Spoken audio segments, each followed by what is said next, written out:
मैं सुनीता साहू आज आपको एक बार फिर अपने YouTube स्टूडियो में स्वागत करती हूँ। तो देखिए आज मैं आप लोगों के लिए लाई हूँ चार धातुओं की हाइड्रोजन की चार धातु के साथ समानता और चार धातु के साथ असमानता। जो हाइड्रोजन है उसको क्षारीय ग्रुप में रखा गया है, तो उसके साथ उसकी क्या समानता और क्या असमानता ये हम पॉइंट वाइज देखेंगे। ध्यान से देखिएगा। देखिए सबसे पहले है आपके पास इलेक्ट्रॉनिक कन्फिग्रेशन। तो इलेक्ट्रॉनिक कन्फिग्रेशन जैसे चार धातु का हम लेते हैं hydrogen, lithium, potassium, sodium, potassium. तो इलेक्ट्रॉनिक कन्फिग्रेशन जैसे हम निकालते हैं हाइड्रोजन का, तो कितना हो पाया जाता है? हाइड्रोजन के पास एक ही इलेक्ट्रॉन होते हैं, तो कितना होता है? 1s1 होता है। वैसे सभी धातुओं का जैसे देखते जाएंगे तो कितना होगा उसके अंतिम कक्ष में 2s1, उसमें कितना होगा 3h1, उसमें कितना होगा 4h1। इस प्रकार से सबके लास्ट कक्षक में कितना आते जाते हैं? ये आते जाते हैं। और इस उपकक्षक में कितने इलेक्ट्रॉन आते जाते हैं? एक एक इलेक्ट्रॉन आते जाते हैं, जैसे आपके हाइड्रोजन के साथ था। तो इस प्रकार से यहाँ पर चार धातुओं के साथ ये हाइड्रोजन समानता दिखाता है कि हाइड्रोजन के बाह्यतम कोश में भी s ऑर्बिटल पाए जाते हैं जिसमें एक इलेक्ट्रॉन होता है। वैसे ही सभी चार धातुओं के बाह्यतम कोश में s ऑर्बिटल ही पाए जाते हैं और सब में एक इलेक्ट्रॉन ही होता है। इस प्रकार हाइड्रोजन चार धातुओं से क्या करता है? समानता रखता है किसमें? इलेक्ट्रॉनिक विन्यास में। उसके बाद हम देखेंगे यहाँ पर इलेक्ट्रोपॉजिटिव चार्जेड एंड वैलेंस। धनात्मक गुण पाया जाता है हाइड्रोजन में और उनकी वैलेंसी भी एक पाई जाती है, संयोजकता भी एक पाई जाती है। देखिए जैसे हाइड्रोजन है, हाइड्रोजन के पास इलेक्ट्रॉन धनात्मक गुण पाया जाता है। कैसे? ये क्या करता है? प्रोटॉन बना लेता है और एक इलेक्ट्रॉन को निकाल लेता है। उसी प्रकार जितने भी आपके चार धातु हैं, जैसे आपके लिथियम की बात करें तो लिथियम भी क्या करता है? लिथियम के पास 3 होता है, तो ये भी क्या करता है? 1s2 और 2s1 जो इलेक्ट्रॉन पाया जाता है इस एक इलेक्ट्रॉन को वो त्याग देता है और Li+ में बदल जाता है। ये भी बाह्यतम कोश के एक इलेक्ट्रॉन को त्याग देता है और Li+ में बदल जाता है, जैसे हाइड्रोजन प्लस चार्ज में बदला था। तो इस प्रकार से हाइड्रोजन चार धातु के साथ धनात्मक गुण की जैसे समानता रखता है और एक एक इलेक्ट्रॉन को त्यागने का गुण रखता है। अब हम देखेंगे ऑक्सीडेशन स्टेट। तो ऑक्सीडेशन स्टेट में क्या होगा कि ऑक्सीडेशन स्टेट क्या होता है?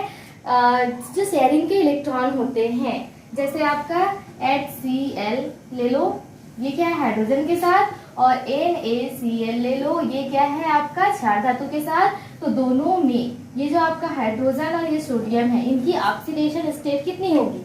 +1 ही होगी, क्योंकि क्लोरीन का कितना होता है? -1 होता है। तो हाइड्रोजन का कितना हो जाएगा? +1। वैसे ही सोडियम का यहाँ पर +1 होगा, क्लोरीन का -1 होगा। तो इस प्रकार से आप देखें कि हाइड्रोजन और चार धातु दोनों का ही ऑक्सीडेशन स्टेट +1 ही दिखाता है। जितने भी आपके चार धातु होते हैं सबका ऑक्सीडेशन स्टेट 1 होता है, +1 होता है।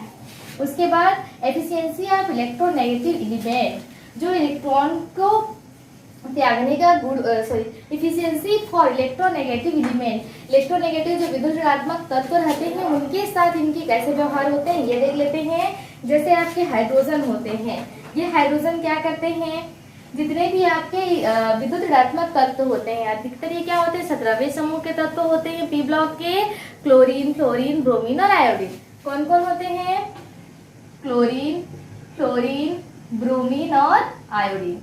इनके साथ क्या करते हैं? ये हाइड्रोजन क्रिया कर लेता है और यौगिक बनाता है। वैसे ही जितने क्षारीय धातु होते हैं ये सभी क्षारीय धातु भी इन हैलोजन के साथ क्रिया करते हैं और क्या बनाते हैं? यौगिक बनाते हैं। तो क्या हुआ? विद्युत ऋणात्मक तत्वों के साथ बंधुता हाइड्रोजन भी दर्शाता है और विद्युत ऋणात्मक तत्वों के साथ बंधुता कौन दिखाता है? चार धातु भी दिखाता है। नेक्स्ट है कैथोड पर मुक्त होना।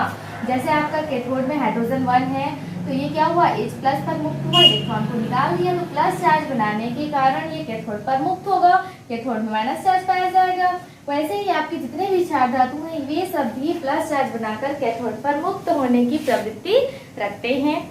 तो ये हो गया चार धातुओं के साथ हाइड्रोजन की समानता की जो जो गुण चार धातु में पाया गया था वो सभी गुण हाइड्रोजन में भी पाया गया है। अब आप देखिए हाइड्रोजन की चार धातु के साथ असमानता क्या क्या होती है।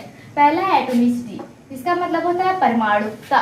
कि परमाणुकता क्या है कि जैसे हम देखते हैं कि हाइड्रोजन की परमाणुकता कितनी पाई जाती है? H2 पाई जाती है। H2 अवस्था में हमेशा पाया जाता है आणविक अवस्था में वायुमंडल में। वैसे ही जो आपके क्षार धातु होते हैं ये सब की परमाणुकता कितनी होती है? एक होती है। लिथियम अकेला पाया जाता है, सोडियम अकेला जाता है, पोटेशियम भी अकेला पाया जाता है ना। ये आपका सोडियम, पोटेशियम, ये सब आपके लिथियम, ये सब अकेले अकेले पाए जाते हैं। लेकिन जो हाइड्रोजन होता है अकेला, वो द्विपरमाणुक अवस्था में पाया जाता है, H2 के रूप में। ये Na2 या K2 या Li2 के रूप में क्षार धातु नहीं पाए जाते। केवल हाइड्रोजन ही इसमें भिन्नता दिखाएगा, वो द्विअणुकता दर्शाएगा, जबकि एक अणुक होते हैं सभी क्षार धातु। उसके बाद नेचर ऑफ एलिमेंट, तत्वों की नेचर देखते हैं, एलिमेंट देखते हैं, तो वो क्या होता है ये देखते हैं। जैसे ये आपके हाइड्रोजन होते हैं, ये क्या होते हैं? इलेक्ट्रॉन को देने का गुण भी रखते हैं और लेने का गुण भी रखते हैं। ठीक है, ये हाइड्रोजन क्या होते हैं? इलेक्ट्रॉन का H+ चार्ज भी बनाता है ये, और H- चार्ज भी बनाता है। देने और लेने दोनों का गुण रखता है ये एलिमेंट, तत्व की प्रकृति। और लेकिन ये सब क्या करते हैं? सिर्फ क्या करते हैं? इलेक्ट्रॉन को देने का गुण रखते हैं। ऑक्सीकृत अपचयित दोनों अवस्था दर्शाता है हाइड्रोजन, लेकिन लिथियम केवल इलेक्ट्रॉन को देने का गुण रखता है। उसके बाद आयनाइजेशन एनर्जी देखते हैं। आयनाइजेशन एनर्जी मतलब आयनन ऊर्जा। किसी भी विलगित परमाणु के गैसीय अवस्था में एक इलेक्ट्रॉन को बाहर निकालने के लिए जितनी ऊर्जा देनी पड़ती है वो उसकी आयनाइजेशन एनर्जी, आयनन ऊर्जा कहलाती है। तो भाई हाइड्रोजन के पास तो एक ही इलेक्ट्रॉन है, तो उसको एक को देने में बहुत ज्यादा ऊर्जा लगेगी। तो हाइड्रोजन की आयनन ऊर्जा क्या होती है? बहुत ज्यादा होती है।